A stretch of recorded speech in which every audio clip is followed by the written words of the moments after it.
And we're back with another whiteboard special talking about meal frequency. How many meals should you eat per day? 1, 3, 5, or 17?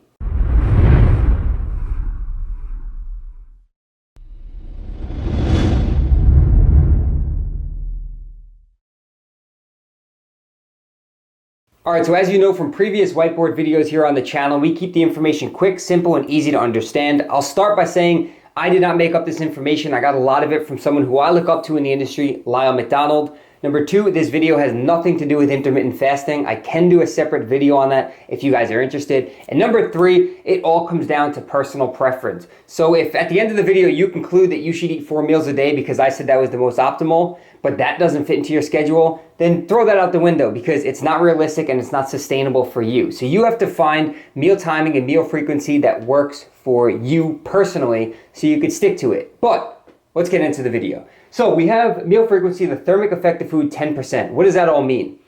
The thermic effect of food is every time you consume calories, your metabolism slightly goes up to about 6 to 15%. We're using 10 as a round number. So when you consume food, your metabolism slightly goes up to digest that food, absorb it, and distribute the nutrients.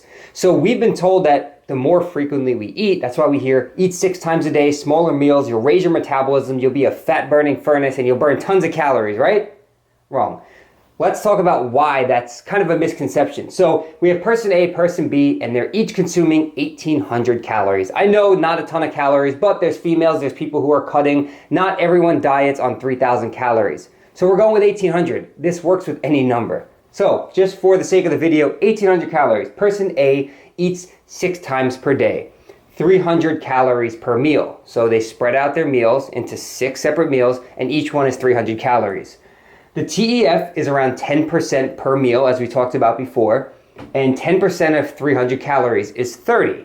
So if we take 6 meals times the thermic effect 30, it comes out to be 180. So the total thermic effect of the food that they're consuming is about 180 calories burned from dietary induced thermogenesis. Now you take person B, this is gonna fall. They have 3 meals per day, 600 calories each. So they're still eating 1,800 calories, but dividing it up into 3 meals instead of 6. Now their thermic effect, 10% of each meal, which is 600 calories, is 60. So that is higher than that number, but it occurs less often. But in the end, if you multiply that 3 meals times the thermic effect 60, you get 180. So regardless of whether you're eating 6 meals a day or 3 meals a day, the total thermic effect is 180 in both situations.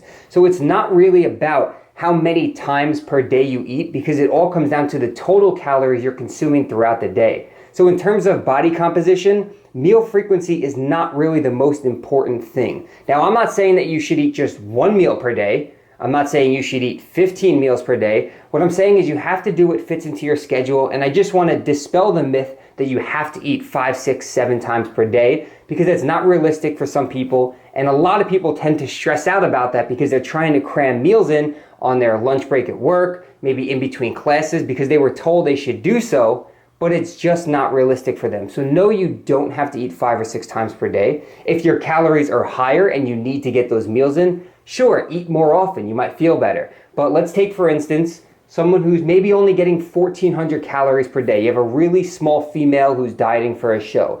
If she's only eating 1,400 calories per day and you're telling her she needs to eat 6 times per day, her meals are going to be about this big and she's never going to be full or satiated. So that's why sometimes eating less frequently with bigger meals can be more beneficial to you. So what does that all mean?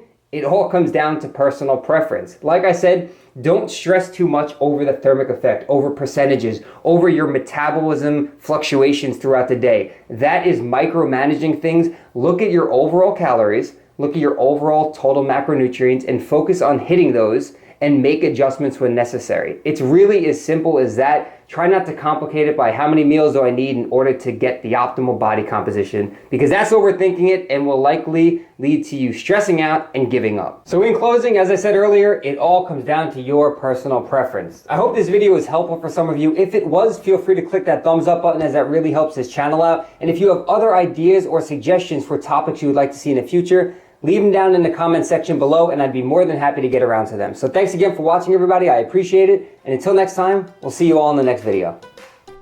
So thank you as always for watching, guys. In case you missed a previous video, you can click on me deadlifting and that will open up in a new window for you. If you want to join my free VIP list or apply for online coaching, you could do so by clicking either of those two boxes.